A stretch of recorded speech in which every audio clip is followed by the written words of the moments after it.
உங்கள் அப்பாவோட சுச்சுவேஷன் ரொம்ப கிரிட்டிக்கலாக இருக்குது. உடனடியாக ஒரு சர்ஜரி பண்ணியாகணும்.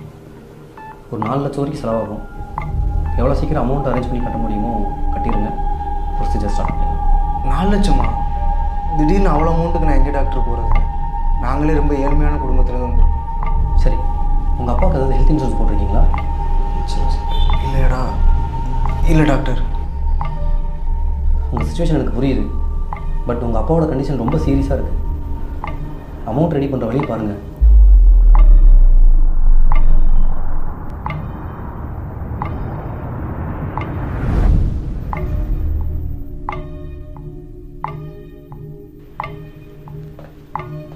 என்னடா மணி ஒரு மாதிரி இருக்க?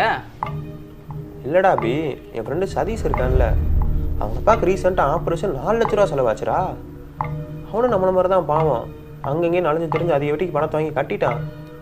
இப்போ அடுத்து அந்த பணத்தை எப்படி கட்ட போகிறானே தெரிலடா. ஏண்டா நாளை பின்ன எனக்கு அந்த நிலைமை வந்துருச்சுன்னா ஐயோ என்ன பண்ணுவேனே தெரிலையே. அந்த நிலைமை உனக்கு வராமல் இருக்குன்னா ஒரு ஹெல்த் இன்சூரன்ஸ் எடுத்துக்கோ. டேய் கரெக்டா. உங்கள் அப்பாவுக்கு ஏதாவது ஹெல்த் இன்சூரன்ஸ் போட்டிருக்கீங்களா? அந்த டாக்டர் கூட தாண்டா சொன்னார். ஏண்டா இந்த ஹெல்த் இன்சூரன்ஸ் பற்றிலாம் உனக்கு தெரியுமா? ரொம்ப நல்லா தெரியும்டா மணி. இப்போ ஹெல்த் இன்சூரன்ஸ் எடுத்துக்கிட்டோன்னா அதுலேயே நிறைய டைப்ஸ்லாம் இருக்குது. ஆனால் அதை பற்றிலாம் நம்ம தெரிஞ்சுட்டு எதுவும் பண்ண போகிறதில்ல. இப்போது உனக்கு தேவையானது ஒரு 3 தெரிஞ்சுக்கிட்டாலே போதும். இப்போ ஹெல்த் இன்சூரன்ஸில் ஃபஸ்ட்டு வந்து இண்டிவிஜுவல் ஹெல்த் இன்சூரன்ஸ் அப்படின்னு இருக்குது. இது என்னன்னா வந்து உனக்கு நீ எடுத்துக்கிறது. ரெண்டாவது வந்து ஃபேமிலி ஃப்ளோட்டர் ஹெல்த் இன்சூரன்ஸ்னு இருக்குது.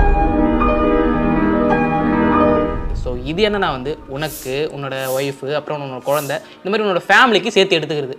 டேய் ஃபேமிலி இன்சூரன்ஸ்னு சொல்கிற, எங்கள் அப்பா அம்மாவை நீ சேர்க்கவே இல்லை, அவங்களும் ஃபேமிலி தானே? அப்படி இல்லைடா மணி. இப்போ உன்னோட அப்பா அம்மாவுக்கு 60 வயசுக்குள்ளே இருந்ததுன்னா அவங்கள இந்த ஃபேமிலி ஃப்ளோட்டர்லேயே நீ சேர்த்துக்கலாம். அப்படி இல்லை 60 வயசுக்கு மேலே இருக்குன்னா வந்து அவங்கள நீ சீனியர் சிட்டிசன் பிளான் அப்படின்னு ஒன்று இருக்குது. அதில் வந்து பார்த்தோன்னா ஆட் பண்ணிக்கலாம். ஏன் அப்படின்னா இப்போ 60 வயசுக்கு மேலே ஆனாலே வந்து ஹெல்த் இஷ்யூஸ் நிறைய வரதுக்கு நிறைய வாய்ப்புகள் இருக்குது. ஸோ இதனால் மந்த்லி கட்டுற நீ ப்ரீமியம் அமௌண்ட் இருக்குது பார்த்தியா, அது ரொம்ப அதிகமாகும். அதனால் நீ ஃபேமிலியில் சேர்க்கறதுக்கு பதிலாக அவங்கள சீனியர் சிட்டிசன் போட்டோன்னா கரெக்டாக இருக்கும். ஓ வயசு கூட கூட கட்ட வேண்டிய அமௌண்ட் அதிகமாகும்ல. எவ்வளோ சீக்கிரம் இன்சூரன்ஸ் எடுக்கிறோமோ அவ்வளோ நல்லது. கட்ட வேண்டிய ப்ரீமியம் அமௌண்ட் கம்மியாகும்ல. கரெக்டாக புரிஞ்சுட்டுறா மணி. அபி அப்போ எனக்கு என் ஒய்ஃபுக்கு எங்கள் பசங்களுக்குலாம் சேர்ந்த மாதிரி ஒரு ஃபேமிலி பிளான் போட்டுடுறேன். எங்கள் அப்பா அம்மாவுக்கு சீனியர் சிட்டிசன் பிளான் போட்டுறேன். சப்போஸ் பிளான் போட்டு அடுத்த நாளே உடம்பு சொல்லாமல் போச்சுன்னா ஹாஸ்பிட்டலில் சேர்த்து கிளைம் பண்ணிட மாட்டேன். அப்படி இல்லை மணி. இப்போ நீ ஹெல்த் இன்சூரன்ஸ் எடுக்கிறனா உனக்கு இனிஷியல் வெயிட்டிங் பீரியட் அப்படின்றது ஒன்று கொடுப்பாங்க. அது என்னன்னா வந்து இப்போ ஹெல்த் இன்சூரன்ஸ் எடுத்த அடுத்த 30 நாளைக்குள்ளே உன்னால் ஏதாச்சும் ஹெல்த் இஷ்யூஸ் வந்துன்னா கிளைம் பண்ண முடியாது. இப்போ சப்போஸ் ஏதாச்சும் ஆக்சிடென்ட் நடந்ததுன்னா வந்து அதுக்கு கிளைம் பண்ணிக்கலாம். ஆனால் ஹெல்த் இஷ்யூஸ்க்குலாம் கிளைம் பண்ண முடியாது. ஏன் அபி ஹெல்த் இஷ்யூ எப்போ வரனே தெரியாது, திடீர்னு 30 நாளைக்குள்ள ஏதாச்சும் பிரச்சனை வந்துச்சுன்னா என்ன பண்ணுறது? அந்த பிரச்சனை உனக்கு வராமல் இருக்குன்னா இல்லை வெயிட்டிங் பீரியட்ன்ற மாதிரிலாம் எதுவுமே கிடையாது. நீ பாலிசி எடுத்த 1 ஹவர்லேருந்தே வந்து உனக்கு கவர்ன்றது ஆக்டிவேட் ஆகிடும். ஓ சூப்பரில். அப்புறம் நீ பொதுவாக இன்சூரன்ஸ்னு எடுத்துக்கிட்டாலே 100% கவரேஜ்ன்றது கொடுக்க மாட்டாங்க. 80% தான் அவங்க கொடுப்பாங்க. 20% வந்து நம்ம கட்டுற மாதிரி தான் இருக்கும். சேர்ராபி அப்போ அவங்களுக்கு கால் பண்ணி என்ன டீட்டெயில்ஸுங்கிறத கேட்டு தெரிஞ்சுக்கிறேன். ஸ்டார்டிங்கில் ஏதோ வெயிட்டிங் பீரியட்னு சொன்னில, இனிஷியல் வெயிட்டிங் பீரியடா அது சொன்னில, அந்த மாதிரி வேறு எதுவும் டீட்டெயில்ஸ் இருக்கா என்ன? இருக்குடா மணி, சொல்கிறேன் கேட்டுக்க. Incorrect information. இந்த கிளைம் ஃபார்மில் வந்து பாலிசி நம்பர், ட்ரீட்மெண்ட் டீட்டெயில்ஸ், உன்னோட பர்சனல் இன்ஃபர்மேஷன், மெடிக்கல் ரிப்போர்ட்ஸு, அதுக்கப்புறம் டாக்டர் கொடுக்குற அந்த ரிப்போர்ட்ஸு, ஸோ இது எல்லாமே கரெக்டாக சப்மிட்ன்றது பண்ணோம். இதில் எதனா தப்புன்றது பண்ணால் கிளைம் ரிஜெக்ஷன்றது ஆகும். அடுத்து வந்து பாலிசி எக்ஸ்க்ளூஷன். அதாவது வந்து சில ட்ரீட்மெண்ட்டுக்கு வந்து கிளைம்ன்றதே ஆகாதுன்னு சொல்லிடுவாங்க. ஸோ அதெல்லாம் என்னென்னா வந்து cosmetic surgery, experimental treatments, so இந்த மாதிரியான விஷயத்துக்குலாம் வந்து கிளைம்ன்றதே ஆகாது. அடுத்து ப்ரீ எக்ஸிஸ்டிங் டிசீஸ். இப்போ நீ பிளான் எடுக்கும்போதே வந்து உனக்கு டயபெட்டிக்ஸ், ஹைப்பர் டென்ஷன் இந்த மாதிரியான டிசீஸ்லாம் இருந்ததுன்னா இப்போ வெயிட்டிங் பீரியட் வந்து ஒன்று இருக்கும். 2 to 4 வருஷம் வந்து இதுக்கான நீ எந்த ட்ரீட்மெண்ட் பண்ணாலும் கிளைம்ன்றது ஆகாது. ஸோ அதுக்கப்புறம் தான் இதுக்கு நீ கிளைம் பண்ணுற மாதிரி இருக்கும். இது மட்டும் இல்லை, உனக்கு வேற எந்த இல்னஸ் வந்து பிளான் எடுக்கும்போது இருந்தாலும் இந்த மாதிரி வெயிட்டிங் பீரியட் கொடுப்பாங்க. அதுக்கப்புறம் தான் நீ கிளைம் பண்ணிக்கிற மாதிரி இருக்கும். அடுத்து specific disease. Hernia, joint replacement, varicose vein, ENT disorder, arthritis, osteoporosis இந்த மாதிரியான டிசீஸ்க்குலாம் 1 to 2 வருஷம் வெயிட்டிங் பீரியட் வந்து கொடுப்பாங்க. ஸோ அதுக்கப்புறம் தான் நீ கிளைம்ன்றதே பண்ணுற மாதிரி இருக்கும். இது வந்து அந்த பர்சனை பொறுத்து மாறும். மணி இப்போ உனக்கு சூப்பரான டிப்ஸ் சொல்கிறேன், கவனமாக கேட்டுக்க. இப்போ இன்சூரன்ஸ்னு எடுத்துட்டாலே வந்து மந்த்லி, குவார்ட்டர்லி, இயர்லி பேஸில் தான் வந்து ப்ரீமியம் அமௌண்ட்ன்றது கட்டுவாங்க. இதில் நிறைய பேர் வந்து மந்த்லி தான் கட்டுவாங்க. ஏன்னா வந்து கம்மியான அமௌண்ட்டு ஈஸியாக கட்டிடலாம் அப்படின்னு சொல்லி மந்த்லி சூஸ் பண்ணிவிடுவாங்க. இதில் ஏதாவது ஒரு மந்த் நீ மிஸ் பண்ணிட்டாலும் என்ன ஆகுனா வந்து பிளான்ன்றதே கேன்சல் ஆகிடும். உனக்கு 30 days கிரேஸ் பீரியட் கொடுப்பாங்க. ஒரு மந்த் நீ மிஸ் பண்ணிட்டனா அடுத்த 30 நாளைக்கு கிரேஸ் பீரியட் கொடுப்பாங்க. இப்போ அப்படி கொடுக்கும்போது அந்த நாளுக்குள்ளே நீ கட்டிடணும். அதே மிஸ் பண்ணிட்டனா மொத்தமாக பிளான்ன்றது கேன்சல் ஆகிடும். அதுவும் அந்த கிரேஸ் பீரியடில் வந்து ஒரு சில பிளான் நீ 1 year எடுத்தனா அதுக்கு 30 நாள் கிரேஸ் பீரியட் கொடுப்பாங்க.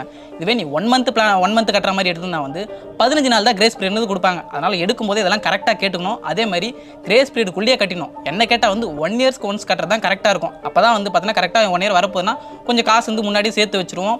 கம்மியாக கட்டுற மாதிரி இருக்கும். மந்த்லினா அடிக்கடி கட்டினே இருக்கணும். மிஸ் ஆகிறதுக்கு நிறைய சான்ஸ் இருக்குது. 1 year நான் வந்து கொஞ்சம் டிலேவாக கட்டுவோம்ல, ஸோ அது மிஸ் ஆகாமல் இருக்குது நிறைய வாய்ப்புகள்ன்றது இருக்குது. அதனால் முடிஞ்ச அளவுக்கு 1 year பேஸில் கட்டுற மாதிரி எடுத்துக்கிட்டா அது உங்களுக்கு ரொம்ப யூஸ்ஃபுல்லாக இருக்கும். ஏன்டா இப்போ நம்ம இடையில கட்டாம விட்டோம்னா மறுபடியும் பிளான் முதல்ல இருந்து ஆரம்பிக்குமா?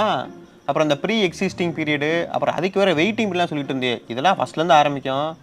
எப்பா அதுக்கு பேசாமல் 1 வருஷம் பிளானை போட்டு நான் கரெக்டாக அமௌண்ட் கட்டிட்டு வந்துடுறேன்ப்பா. அதே மாதிரி ராமணி, இந்த கிளைம்ன்றது வந்து பார்த்தோன்னா ரொம்ப டிலேன்றதெல்லாம் பண்ணக்கூடாது. சப்போஸ் நீ டிலே பண்ணிட்டுனா வந்து அதுக்கான ப்ராப்பரான ரீசனை வந்து பார்த்தோன்னா டாக்டர்கிட்டலாம் கேட்டு எழுதி வாங்கி ப்ராப்பராக சப்மிட் பண்ணணும். அப்போ தான் கிளைம்ன்றது ஆகும், இல்லைனா ஆகாமல் போயிடும். Next violation of policy time. இப்போ நீ ஏதோ ஒரு ட்ரீட்மெண்ட் ஆரம்பிக்கிறனா அதுக்கு முன்னாடியே வந்து இது கவர் ஆகுமா இல்லையா அப்படின்றதெல்லாம் கரெக்டாக கேட்டு தெரிஞ்சுக்கணும். அப்படி இல்லாமல் நீ பாட்டுன்னு பண்ணிவிட்டு அதுக்கப்புறம் கிளைம் ஆகலைன்னு கேட்கலாம் கூடாது. அடுத்து ஃப்ராடுலன்ட் கிளைம்ஸ். இப்போ நீ ஏதாவது பொய்யான தகவல் கொடுத்தேன்னு வச்சுக்க, அது அவங்களுக்கு தெரிய வந்ததுன்னா உன் மேலே லீகலாக ஆக்ஷன்றது எடுப்பாங்க. அதெல்லாம் கவனமாக பார்த்துக்க. ஓ, இதில் இவ்வளோ விஷயம் இருக்கா? சரி ராபி, அப்போ நீ சொன்ன விஷயம்லாம் நோட் பண்ணிக்கிறேன். நான் பாலிசி எடுத்ததுக்கப்புறம் இந்த தப்பெல்லாம் பண்ணாமல் இருக்கேன். மணி, இந்த ஹெல்த் இன்சூரன்ஸ்லாம் யார் எடுக்கிறாங்களோ இல்லையோ நம்மள மாதிரி மிடில் கிளாஸ் கண்டிப்பாக எடுத்துணும். ஏன்னா நம்ம வாங்குகிற சம்பளம் வீட்டு ரெண்ட்டு, மளிகை சாமான், இபி பில்லு, பால் பில்லு, இந்த மாதிரியான விஷயங்களுக்கே போயிடும். இதுவே கல்யாணம் ஆயிருந்தால் வந்து குழந்தைங்களை படிக்க வைக்கிற செலவுன்றது பண்ணோம். கொஞ்சம் பெரிய பசங்களாக இருந்தால் காலேஜ் படிக்க வைக்கணும், கல்யாண செலவுன்னு இந்த மாதிரி ஏகப்பட்ட விஷயங்கள் போயிடும். இதெல்லாம் பண்ணி ஏதோ கொஞ்சம் காசுன்றதை நம்ம சேவிங்ஸ் பண்ணுவோம். அந்த சேவிங்ஸ் பண்ணுற அமௌண்ட்டை இந்த மாதிரி யூஸ்ஃபுல்லான விஷயத்தில் இன்வெஸ்ட்மெண்ட்ன்றது பண்ணனா நமக்கு எமர்ஜென்சியான டைமில் வந்து ரொம்ப ஹெல்ப்ஃபுல்லாக இருக்கும்ல. சரி மணி, 5 மணி ஆச்சு. அண்ணன் ப்ராஜெக்ட் முடிச்சதே கேட்பாரு, சீக்கிரம் ஒர்க் பண்ணு. நான் முடிச்சுட்டேன், அவுட்புட் வந்துருச்சு.